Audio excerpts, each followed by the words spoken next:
ఈ ప్రభుత్వం వచ్చిన తర్వాత మత్స్యకారుల సమస్యల పట్ల చంద్రబాబు నాయుడు గారు ప్రతి విషయాన్ని తెలుసుకొని మత్స్యకారులకి ఉండేటువంటి బాధలు ఏ రకంగా ఉంటాయో దాన్ని తొలగించాలన్న ఆలోచనతో ఆయన 20,000 రూపాయలు ఇవ్వడం జరిగింది చంద్రబాబు నాయుడు గారు. మీకు అందేయా డబ్బులు? అందే సార్, అందే. అందరం అంటే మాకు చాలా ఆనందంగా ఉంది. అప్పుడంతే ఫస్ట్లోనంతే 10,000 ఇచ్చేవాడు, సగం మంది పడివి కాదు. మరి 2 నెలలు అంతే ఇక్కడ ఇంట్లో అద్దెలు కట్టుకోను పిల్లలకి వాళ్ళకి మరి పంటలకి పబ్బాలకి మరి తిన్నందుకు వీటికి వాటికి మరి లేక చంద్రబాబు నాయుడు వచ్చేసి 20,000 రూపాయలు ఎప్పుడైతే అన్నాడో అందరికీ ఆనందంగా ఉంది. మాకు పడ్డాయి కాబట్టి పడ్డాయని చెప్తున్నాం. అంటే మీకు 20,000 రూపాయలు అందే కదా, మీరు దేనికి వినియోగించారు? ఏటికి వినియోగించామంటే ఇంటి అద్దె కట్టుకున్నాం సార్.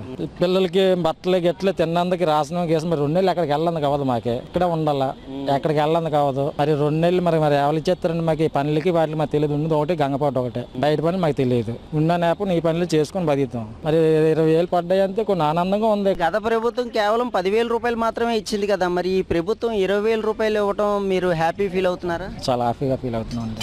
ఇది చాలా హ్యాపీగా ఫీల్ అవుతున్నాం. చాలా ఆనందంగా ఉంది మాకు.